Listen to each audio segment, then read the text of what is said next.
Welcome to the Inspired Caring podcast, where women who are in the messy middle of this big, beautiful, and sometimes chaotic life are finding inspiration and resources to care for themselves and figure out the best options to care for their aging loved ones.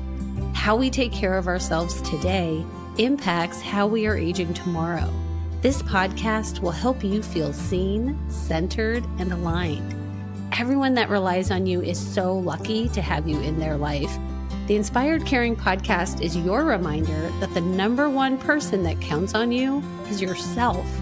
Congratulations on being here in this moment. Let's dive in and be inspired.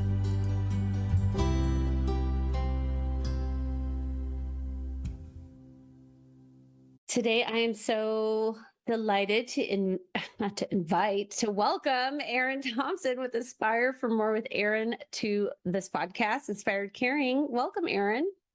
Hi, thank you for having me, Michelle. So excited. So happy that you're here. You and I met almost a year ago. No, it's only been like 6 months. I feel like I've known you just forever and ever. At a conference, and you have a podcast as well, and are a creator and an advocate for people and an inspiration. So tell us a little bit about your background. So my entire career, for maybe a year and a half, I took a break from actually work inside of a community. But from the time I was 19 years old until the time I was 42, I worked inside of a senior living community. And it was the biggest joy of my life, almost the heaviest burden I've ever carried. And it has been the passion, and one of the purposes in my life is adding value to the people who lived and had families and worked inside of my community. So I looked for a community for my grandparents, well, for my grandfather, I called him Papa, who were my people. They were my people. My parents were involved in my life, but my grandparents were my people. And I, as a kid, was always drawn to the aging population. If somebody on Wheel of Fortune or Jeopardy with gray hair lost, I cried. And as we all know, I mean, you can have gray hair at a very young age and not be 75 and over, you know what I mean? But as a kid, I didn't know that. So I always had a propensity to be towards those people. And I think it was because my grandparents were such a huge part of my life. So when I walked into an assisted living community to look for a respite stay for my grandfather, like the angels sang. And I was like, what is this place? And I instantly felt at home. And he didn't get to move in because he passed away, like his hospice journey began. And I took care of him through that 2-week journey when I was 19 years old. And then after that, I went back to the community that I heard the angels sing, and I was like, can I volunteer here? And then I became a part-time concierge, a full-time concierge, and eventually an executive director at that same community. I've had the joy of being a caregiver my entire life. My grandparents were, I am the daughter. Their youngest daughter was born when my grandma was 40 years old. And so they were older, obviously, when I was born. And my grandmother lived until she was 96. And I was her caregiver for 15 years. She was my college roommate. And then eventually she lived in my community. So I have the leadership side, but I also have one of the most important people in my life moved into my community and all the feelings that come with that. And she hated me for it, even though it was her idea. And even though it was the best 2 years of her life compared to the prior 10 years, and I knew that, it still was a hard decision. And we can get into all of the awful things she did to me as the executive director and as a resident inside my community. I appreciate you sharing that so much, because I think that sometimes people have this idea that this should be just an easy decision and it should just be an easy move and it's a no-brainer and we can all see that that's what you need. And here you are in the lead role within this building as the executive director, and she was still resistant to it. Oh, yeah. I was pregnant with my second child. I was tired. At the time, I lived 45 minutes away from my community. My firstborn child has some really unique needs. And so having a second child, living 45 minutes away, and then being her primary caregiver, my mother was involved, but being her, primary caregiver, it was challenging. I was tired. She was almost 95 at the time. We were in my driveway and she looked at me and she said, "I'm ready." Mm. And I knew that this was a real moment and that I needed to take action. And I also knew that I had to get my aunt and my mom on board and prepared, that when she came to her senses, when the moving boxes came to her apartment, that she was going to pitch a fit. And she did. My grandmother she knew this, a manipulative, loving control freak. And I knew that, well, first of all, I used to say to anybody, when people were born in the 1920s, they are the most stubborn generation. And I've had years of evidence-based proof of that, okay? And so I knew when the moving boxes came, she was going to pitch a fit and call everything off. And she tried. Mm. And I had to stand firm in the decision. And she just didn't love that. She didn't love that. But she loved being there. She loved being there, although she would never let me know that. So the fact that I just want to emphasize that here you are, professional in the field, and you are recognizing that this woman has this manipulative, controlling component to her personality. And so many families think that means don't pursue, don't push forward with either getting help in the home or making a move to senior care. And being on the same page, like you kind of prepped your mom and your aunt, like, hey, when this goes down, she's going to change her mind. Yes. And my mom and my aunt, God love them both, they've always just cowered down, because as a mother, especially for my aunt who's much older than my mom, I mean, like, you don't cross Thelma.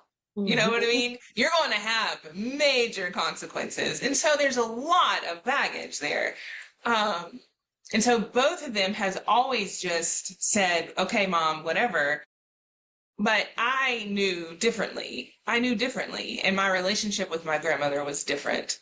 And honestly, from a caregiving standpoint, I started resenting the games that she would play sometimes. And I started resenting, like, there is so much stuff that I have to do. This is becoming like, I had to become aware of what my limits were, because I was killing myself slowly. My mother lived right by the community. I worked inside the community. It just only made sense. And so when she gave me the door, when she opened the door, I knew that I had to walk through it. And I did it through the lens of love. And I did it even though I knew that she probably would not think of me as the same way as she once did. And I was okay with that, because I knew that I wasn't any good to her in the current form of the relationship. We just lived too far. There was just too much going on. She needed more than we could give her. And we had to make that tough decision. And our relationships change over time. Like I also was the primary caregiver for both of my grandmothers, and I liked my relationship with them when I was younger. And it felt, these are my matriarchies, and it felt easy, and it was all focused on bubblegum and new kid sneakers and stuff like that. But then the conversations obviously got really complicated. And it was, and for me, and I'm curious if you found the case. I mean, your situation was a little unique because you were also the executive director of the building, but Mm-hmm. for me, Mm-hmm. it actually fostered a deeper connection to my Oh, grandma. yeah. Did you find Oh, that too? yeah. Yeah. I mean, I got to see all of her. You know, for me, it was, I went into it honestly thinking, well, I'll tell you the backstory. She actually stayed at a respite stay at another community that I worked in.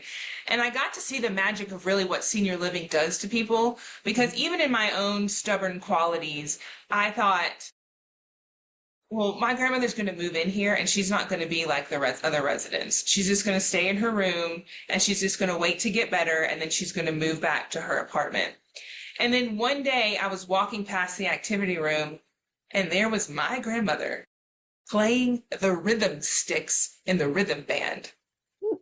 And I was like, what is that? You know what I mean? And there was this moment, and I'll never forget it because I realized senior living is magic. It really does turn the most hardened, control freak people into something that allows them to plug into it. I mean, peer pressure is real, both in a negative and a positive way, and we all want to belong. Yeah. And so, though her mind frame at that point was, I'm only here for, 30 to 60 days, and so I'm allowed to plug in, it was a more positive, path for her. But when she knew that she was staying there forever, she had to figure out how she could control the situation. And then she began to plug in, like I have to feel like I'm in control and I am going to, let go of the control and just let her live her life. And I will be the one that pays the price because I know it's for a better cause. And so I got to see the transformation. I got to see how tied into the activity program she was. And then I got to make sure that she was at every activity program. I allowed her to interrupt the meetings so she could make sure, meetings that I was hosting. So she could make sure that, I made the doctor's appointment that she needed to make, or did the eye drops come in that the doctor ordered? Like, I just let everybody know she's going to do this. I'm going to allow it. And this is just how we're going to be. And so we were still able to have that connection of, you're still not the boss of me. I am the boss of me. And you're going to do, you know, what I ask you to do. And she was able to tell all of my secrets to all of my team. Oh boy. And so we were able, all of my team was able to say, ooh, look what your grandmother told me about you today, Yeah. that kind of thing. And so it was fun to see her again for me. Mm-hmm. And it was fun to see what senior living can do for people, even when they don't want to move in. It really can change their life in a very positive way. And I got to see that with my own family. And it was exciting. I love that. It's a journey. Yeah. So, as the executive director, what is your role in the building? Because I think it feels pretty clear what dietary does and activities and the different rules. So, what does the executive director do? The way that I view the executive director is you're the dot connector. To me, like every manager, every key director has one singular focus: culinary, dietary, activities director, nursing, marketing, maintenance, right? They have one department they have to focus on. And the executive director has to know enough about each department to be dangerous and then connect the dots and how we're all connected together and how we all have one goal, but each area of focus is different. And each area of focus is only as good as the next department who's willing to lend their perspective to it. So it really is leading the charge. It's understanding that building trust is really, really important. It's understanding the multifaceted way that relationships are number one, real estate, right? The fact that senior living is a real estate business is number two. And then there's regulations, obviously, that play a huge role in our leadership. And then really, if you look at the three R's, relationships, real estate, regulations, it's also how the executive director has the relationship with those three R's and how you have to combine them and have them work together instead of against each other. And sometimes executive directors focus on one of the three R's, whether it's relationships, real estate, or regulations, at the cost, at the expense of one of the other R's. And I think that's where a lot of executive directors miss the mark, get lost, or excel in understanding that. But on a much simpler term, I really think an executive director is like a principal at a school, you know, and what they need to realize is that when my kids are at school, it feels so good when I know the principal knows who they are. You know, when the principal can come up to me and say, you know, let me tell you what your kid did today, or when you get a phone call from the principal that they won an award or something like that. When I know that the principal or the coach of a team knows who my kid is and can see potential, I relax. And I think that is what the executive director is inside of a community. So they're mentoring, they're coaching, they're helping guide and keep people on track within their scope of focus, but then they're also connecting them all towards this greater mission.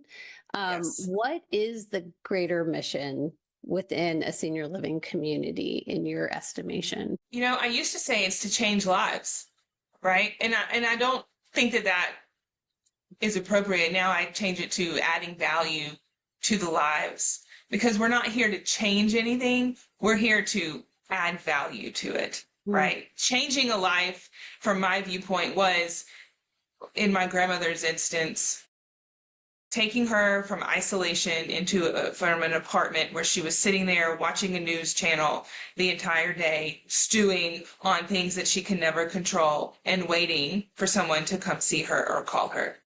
And then she moved into a community where, instead of watching the news all day, she was down in the activity room, coloring, adding value to people, having the conversation with people, complaining about the food while she was eating it, you know, and being a part of something bigger than herself, which was really important. Deciding that she wanted to be the highest ranking person attending all the activities for the month, right? We created goals. We created vision into someone who could barely make it inside of an apartment, was starting to really thrive inside of a senior living community. And so it's adding value. It's taking a person from thinking that everything that they ever had in life was gone because they couldn't drive, and then moving them inside of a community, and all of a sudden everything they need is literally a request away. And then they realize they didn't even want what they thought they needed because they're getting everything already. Or at the drop, you know, just from being there. Right. So it's almost giving hope back to somebody who lost it. And that's the adding of the value to someone. Being able to have security back in their life, being able to have a sense of control back in their life. Because if they're not driving anymore, we've lost a sense of control, right? Or if they're losing their eyesight, they're really scared. And when you get to move into a community, you feel safe and secure again. And to me, that's the biggest advantage, is to find a community that can give hope and safety and security back to an individual. And that's a powerful statement, that so many people think moving into senior living is this huge release of autonomy, independence, and control. But what I'm hearing is that with the right pieces in place, that we can actually elevate someone's autonomy and independence and sense of control. Oh, yeah, absolutely. I do think I do think you have to find the right community. And I do think the leader, the executive director, plays a big role in that. But, you know, every single one of my communities, people improved more than they declined when they moved in, right? I've even had residents that started in memory care that were able to move over to assisted living because they were so lost at home with loneliness, with not taking their medicine and not eating properly, that they needed a memory care, but then they perked up and they got the proper nutrition and they got their medicine and then they got healthy, that they could move into assisted living, right? So there's so much available to someone that their pride, right, or a promise that a family member makes about not moving, making them move into a community, that we miss giving our loved ones because of a preconceived notion. And that's an important takeaway because, of course, not every senior living community is perfect. And there's a lot that you can say. And even my community wasn't perfect. I knew where the dirt was, right? There are things that I wish that didn't happen inside of my community, but it's all about the way that the leadership handles it, communicates it, and changes it. But those same things can happen at home too. And I think that people don't realize that. People don't realize when you bring private sitters into a home, you don't know what you don't know, and that's not all cases, but there's a lot of cases that happens in. And when you move or when you leave them alone, there's a lot of things that can happen. But when you move into a community, you have a lot of managers who can advocate and be aware and take immediate action if something happens in an adverse way. That when you have sitters at home or when your loved ones are at home, it's just you. And so it's an added element of responsibility. Yes. I think that if you just take a 4-block radius of my neighbors in my neighborhood and what is actually happening in people's houses versus, what we think is going on.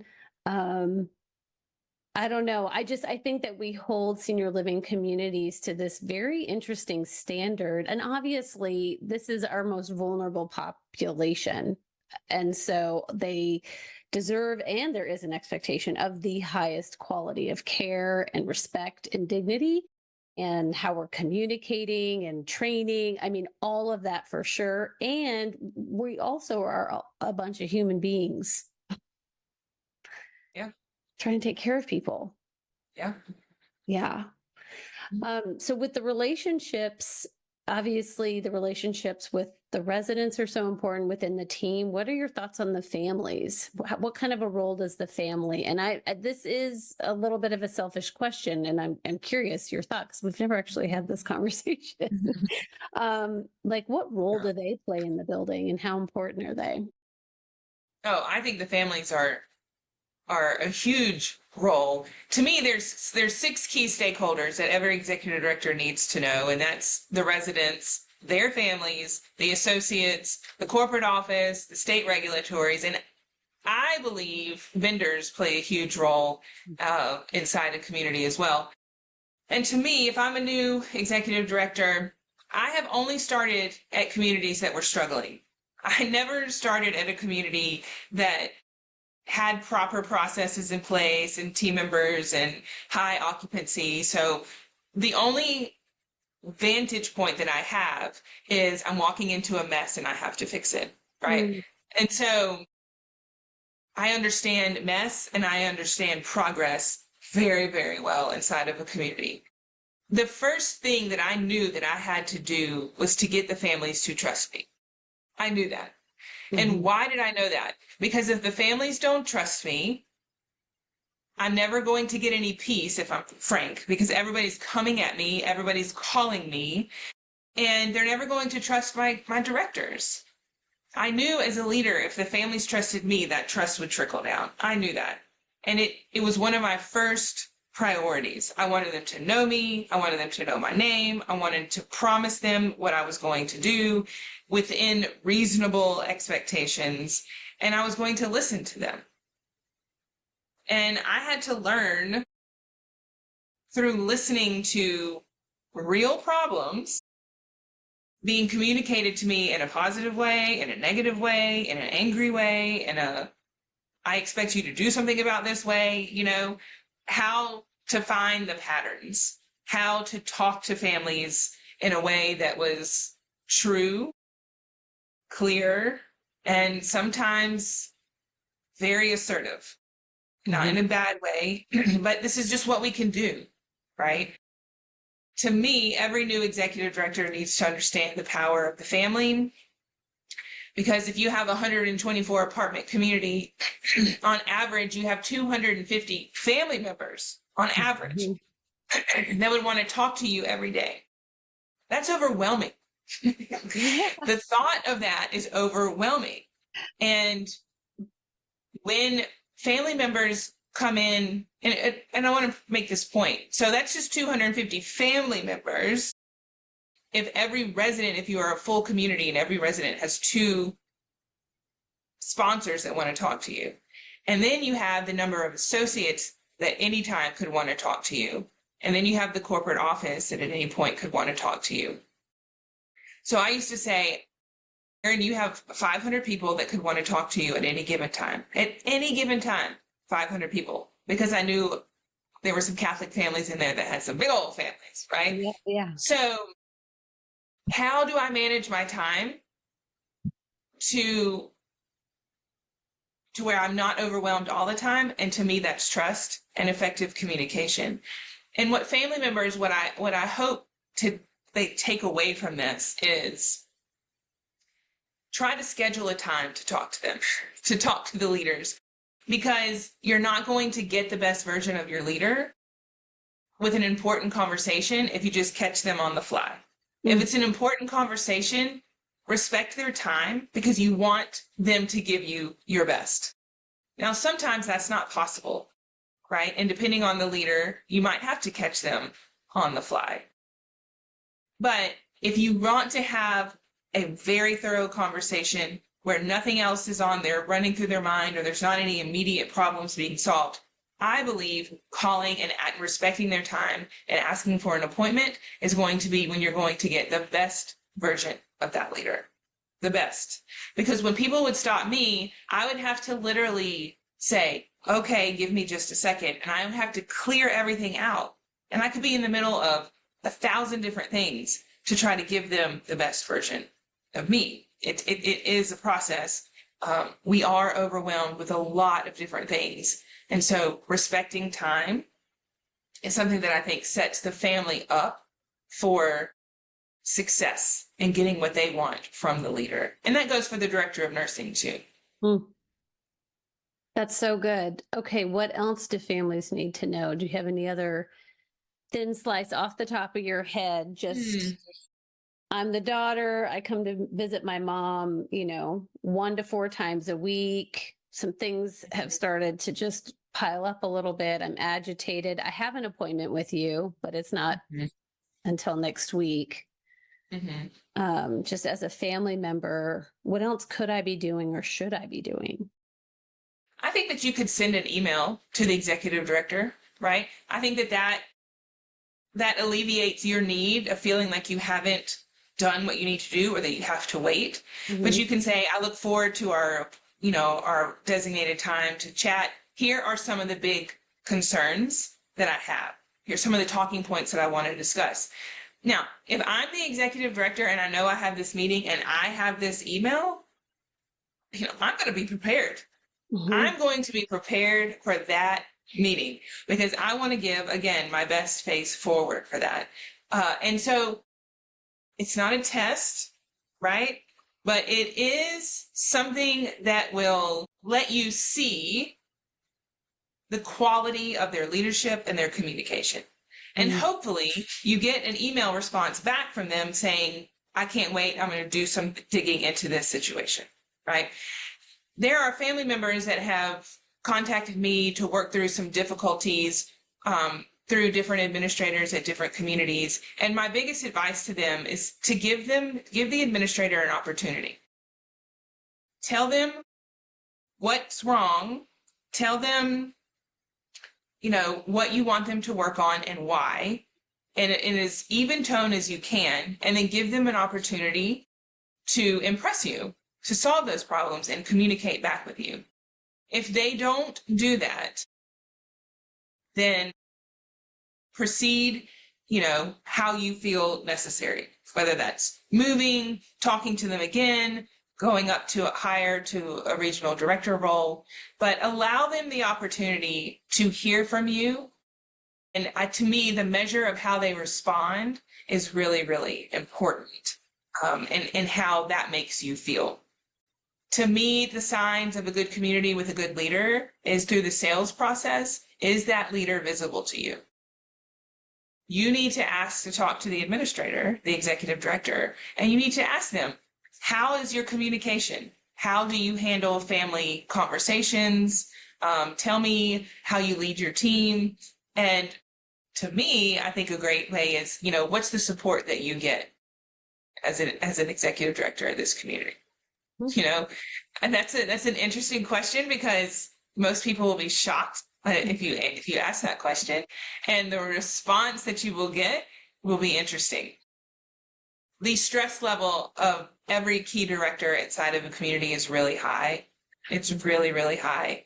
And so to me, the level of support the executive director gets is something that a family member would want to know. The other thing that I will say, I worked at a 64 apartment memory care community. The apartments were less than 300 square feet, and I came in after a horrific survey. The survey was horrific. The plan of correction was awful. There was a score of 57 on the wall for everyone to see. And I was new, and I had the challenge of trying to fill this community up and make it viable again with this huge 57 hanging on the wall in a very small community. And was this 57 out of 100? Yes, 57 out of 100. Yes. Okay. So would you go to a restaurant that had a 57 on the Department of Health scoring? I mean, and most people would say, stay away from that community. And I would challenge you, if it's some time after the bad survey, to revisit it, because a good leader can come in and really make that experience shine and work in their favor. Usually after a really poor survey, there's a big plan of correction, and there is so much attention on all the things that you have to do now, and the urgency is so high that it's a great time to move into a community. But the way that you know if it's a great time to move in is how the leader communicates to you about that survey. To me, ownership and accountability are huge leadership aspects that you want inside of your community. And so if that leader can say, yes, we had a bad survey. No, I wasn't the leader, administrator in charge. Here's our plan of correction. Here's why it's a great time to move in. You've got yourself a good leader. And somebody you can trust. So don't take your neighbor's word for it. Go look and see, have they changed leadership? Was it a new leader who did that, who didn't know what they were doing, and now there's a consultant in there who's, ordering every step of the way and learning how to do things the right way? It's a great time to move a resident in. And we were able to fill that community in 18 months. To 100% occupancy. And it was because we owned the story. We didn't shy away from it. We weren't afraid to bring out the 1,000-page plan of correction and be really proud of all the work we were doing. Yes, please, let's talk about it. You want to know? I want to give myself credit for working this way. We have a plan, and we're actually taking the action on it. Yes. I mean, It sort of leads into an important topic of turnover in the executive director role. I know in my experience, I've guided families as being on the leadership team, but not in that ED role. I've been with the families as that position has changed multiple times. So, and I know, and I'm witnessing, and I'm friends with people who are in those roles who are saying, I am just tired. Like I can't do it. So I guess let's just talk a little bit about that turnover in that space, like, because we're losing good people. Sometimes it's a promotion situation where someone's going to the corporate level because they've done such a great job in a building. I don't know. I think just as families, we're just like, what is happening?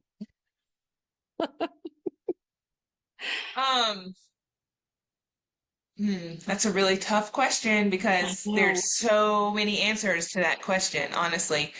To me, I'm a passionate leader.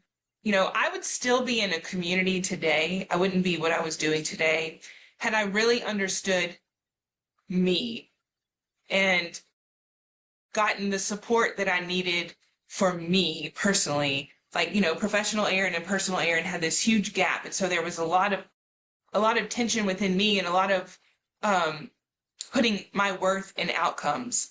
Senior living pushes leaders really tough and in very strong financial and metric ways that really do not feed into the passion of the leaders that have for the relationship side of things. I will just be honest, one of the key mistakes that I made was that the people were in front of me, my residents and my families and my associates, they were the people that fed me. And sometimes I lost sight of the corporate office because they just weren't there. Mm-hmm. And they were just somebody that I talked to every once in a while. And what mattered to me was the people. And that was the relationship that I had with the corporate office, which wasn't good, right? But there are people who only have that relationship with the corporate office because the fear, I say that loosely because we all have to have a job to pay for our bills, put food on the table. I mean, it is a very stressful game. It is a numbers game. The real estate part of senior living is a huge piece of why the turnover is so high inside this industry. We need the numbers to improve, and we need it to improve dramatically. To me, families and residents who would pour into the leader in a positive way, thanking them, showing them appreciation, helps alleviate some of that stress. Mm-hmm. But if the leader is focusing too much on regulations or too much on real estate or too much in relationships, the balance is off and something is going to pay. It's that fine balance of understanding how each play into the other and how to balance that. And sometimes I think we don't get enough, new leaders don't get enough time to understand that, to find that balance. And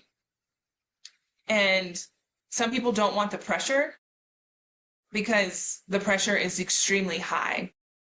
I know I got into senior living and I didn't think it was going to be as hard as it was. And then the challenge was, I'm going to make this happen, But not a lot of people have that drive. They come into it thinking, I'm just going to do a great job and, show people some love and move on. It's just not that way.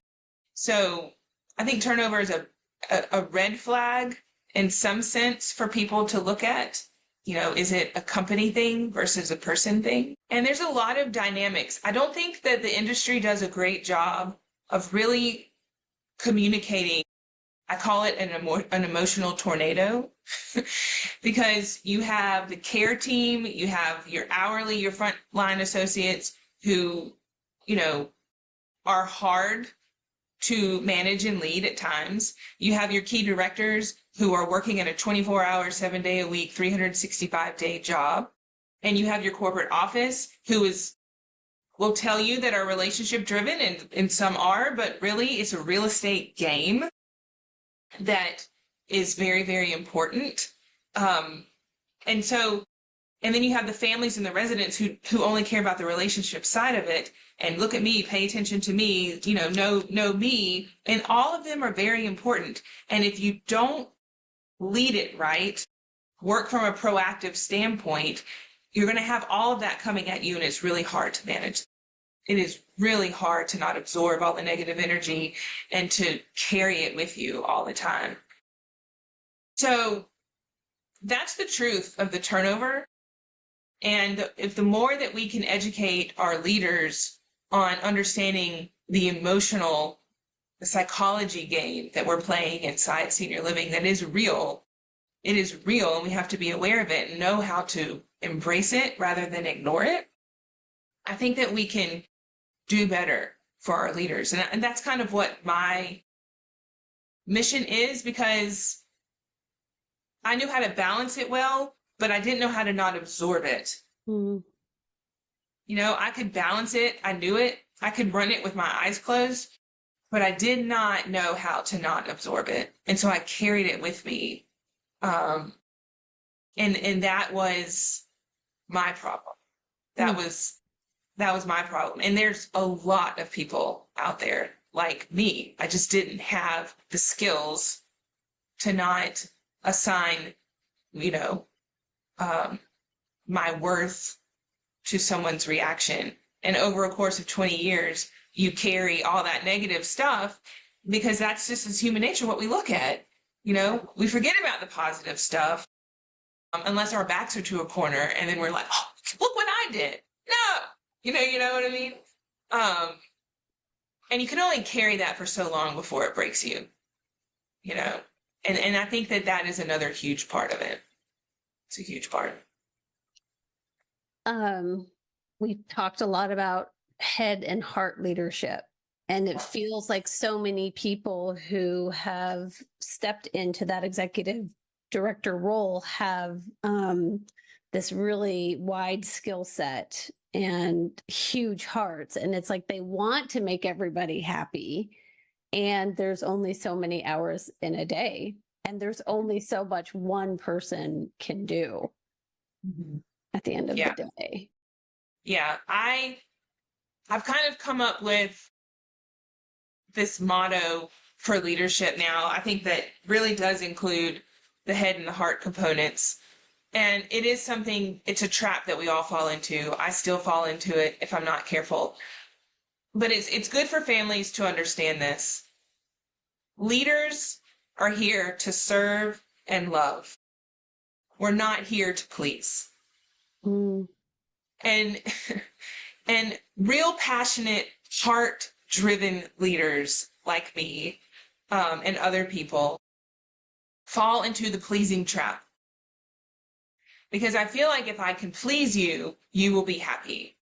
But if I feel like I can please you, then I have to please all other 123 residents, all other 250 family members, and in my case, 110 associates. Like, that's a lot of pleasing. And pleasing isn't going to make everybody happy, right?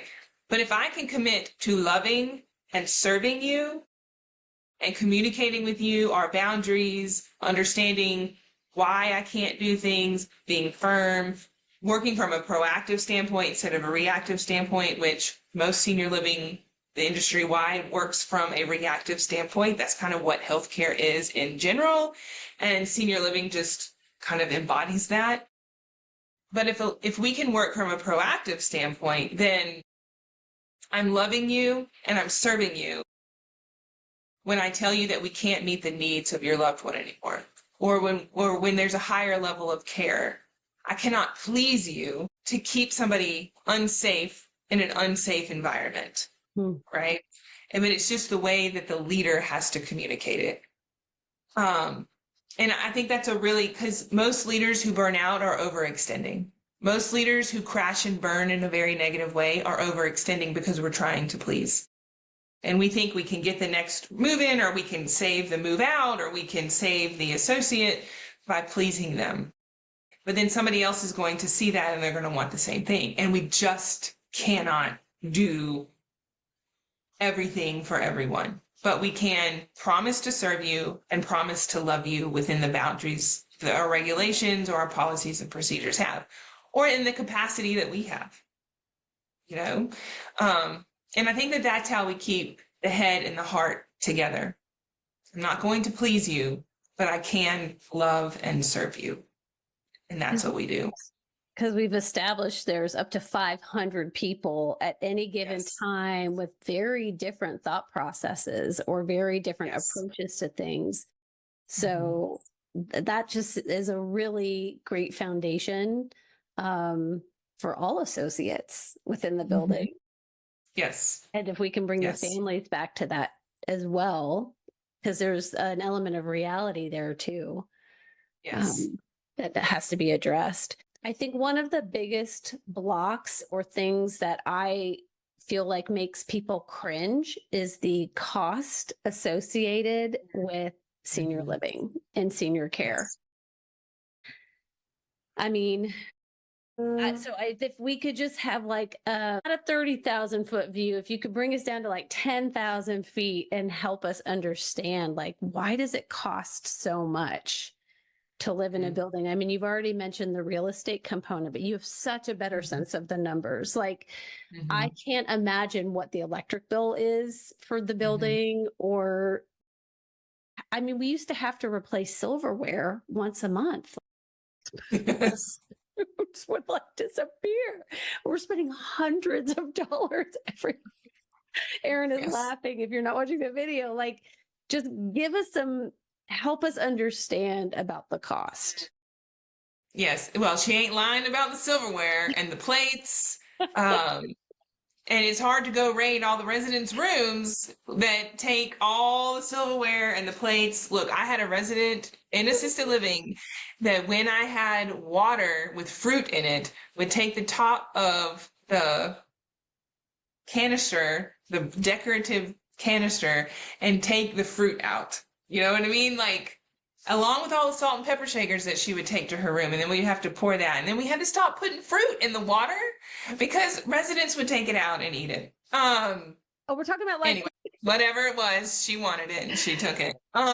You know, it is expensive operating a senior living community. There are so many, like, just think about it from professional liability insurance to the structure insurance, depending on where you live. If you're in the South or you're in the Midwest, you've got the tornadoes and the hurricanes and all the things that cost an absorbent amount of money. I mean, I worked in a community that was in a hurricane and the deductible was so high that we had to pay for the roof itself. And that was, you know, over $1 million, you know? So the expenses are astronomical. And then when we talk about turnover, and we in this day and age in frontline turnover, you're talking about an ED turnover could cost up to $50,000 or more. And now we're looking at turnover potentially once a year for an executive director if we're not careful. Staffing wages have gone up tremendously. Food costs have gone up tremendously. Fuel costs have gone up tremendously. There's all these costs that we all have zero control over. You know, the food budget in senior living is the second highest budget that a community will operate in, payroll being the first, you know? Wow. And so when fuel comes, you know, the people who are driving it, all the regulations that you have to have with the food. I mean, it's not like you can just go to the locals farmer market and whatever. You have to follow the regulatory rules when it comes to food safety, because you want to create an environment that works, that provides the safest food, right, and meals for your loved one. So there's a lot. It's very expensive. And a lot of different variable costs that are not even budgeted in to the annual budget that comes to the community. So as everything else rises, so does the rent, unfortunately.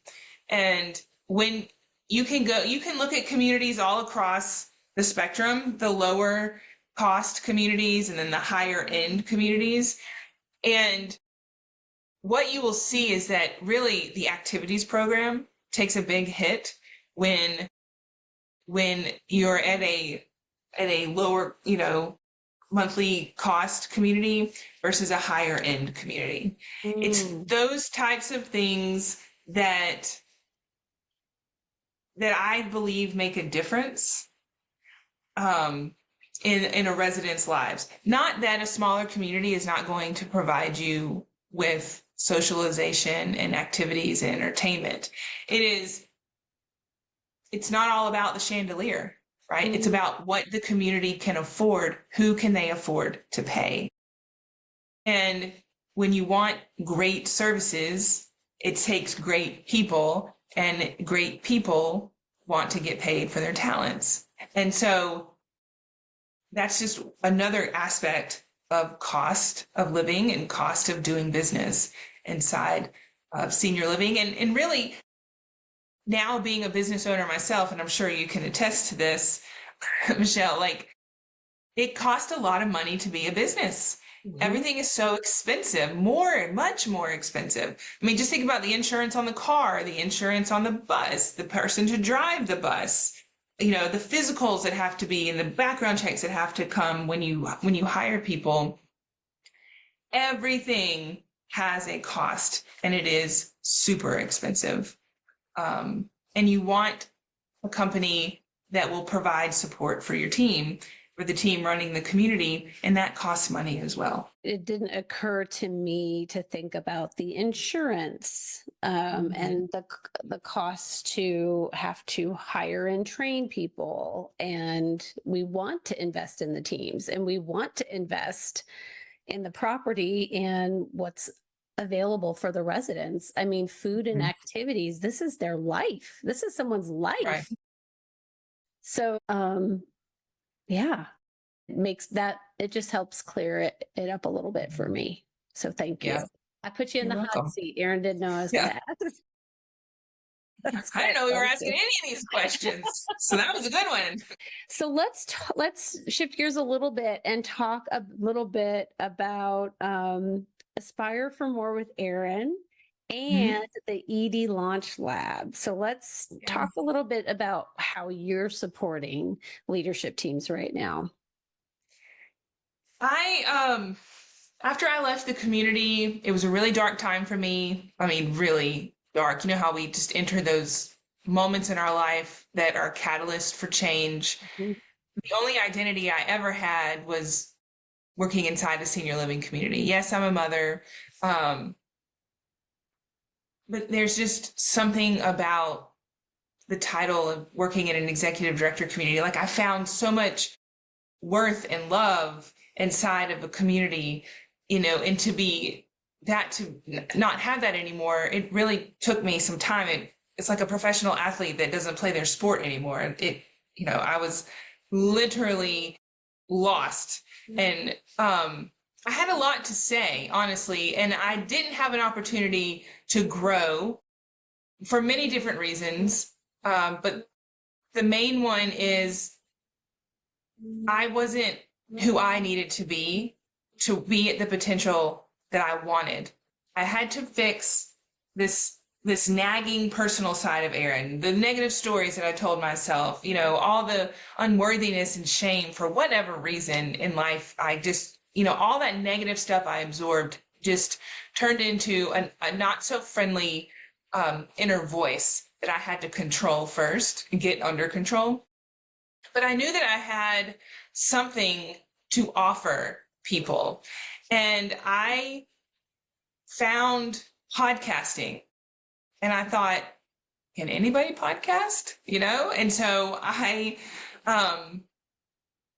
decided that part of my healing and growth journey would be to create a podcast for people like me, people who were struggling, who wanted to be a success. I was just going to give every piece of information I could out to anybody who would want to listen.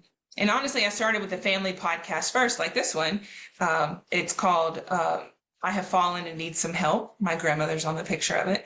And it was all about how to find the right community, when to have the conversation, things like that. Like my favorite part of being an executive director was helping family members through the process of caregiving because I related to it so much. It helped me to talk about it. And so that's why I'm so open about everything.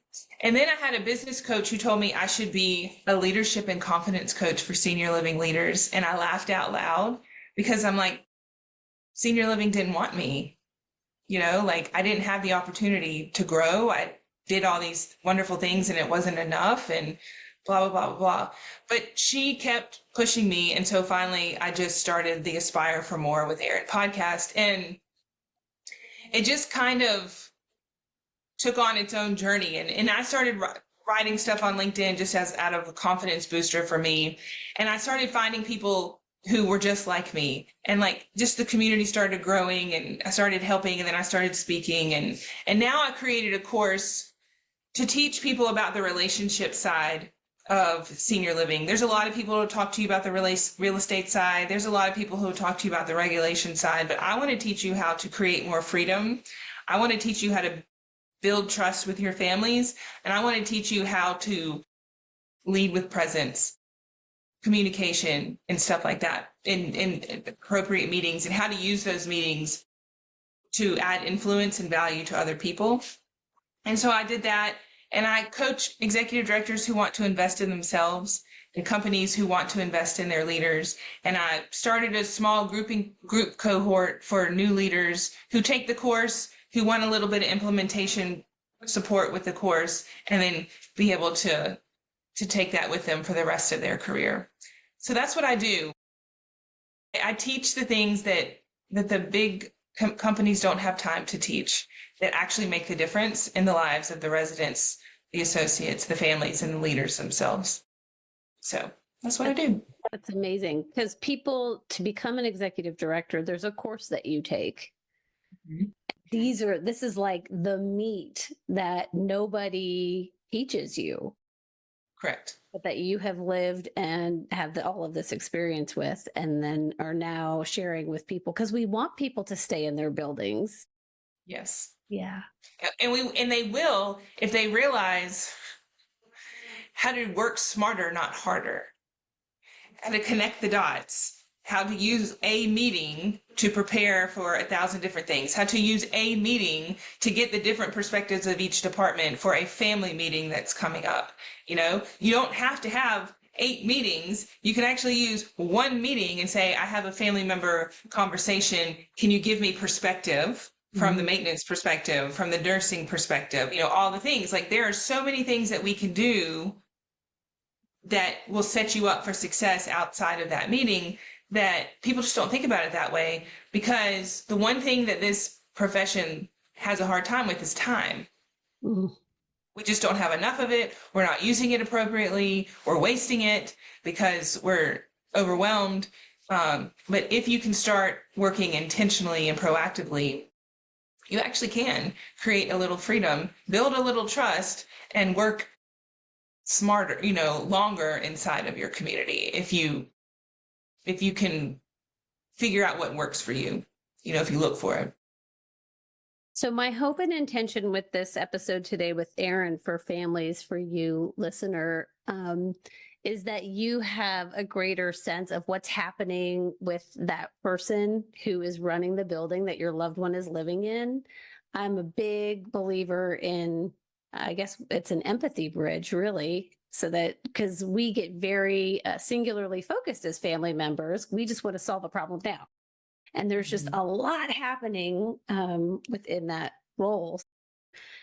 I just am so pleased that Erin was willing to come on and pull back the curtain a little bit, continue to illuminate senior living for us and give us some better information just about what people are experiencing. And then also as a family member, if you can see, or even if you can't see, that your leadership in your building is struggling, or maybe there's some absenteeism or burning out, forward them this episode, because all of Erin's contact information is going to be in the show notes with how to access the course that she has created, and then be in touch with her so that for the next cohort of the ED launch lab. Yeah. Mm-hmm. We can keep our strong leaders in their roles, because then everybody wins. Yep. It's truly a win-win-win. Win for the leader, win for the corporate office, and win for the families. That's a triple win. It's a triple win. All right, Erin, any final thoughts as we wrap up and say goodbye? Anything that we didn't talk about that you were like, oh, people really need to know this? No, I think it's a great episode. I love how you frame the questions. I will say my grandmother-in-law lived in my community too. So let me tell you, I feel I was able to see it from both sides. I was able to survive my grandmother, then I was able to survive my in-laws, and and we're all still a family. So the struggle is real, and the stories that we tell ourselves really dictate a lot of the life that we choose to live or not live. And so just be careful of the meaning that you place on everything. And if you look at through the lens, I used to tell my family members this all the time.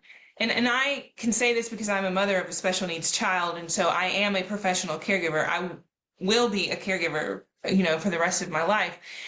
Is like, we can only make decisions through the lens of dignity and respect and feel good about it.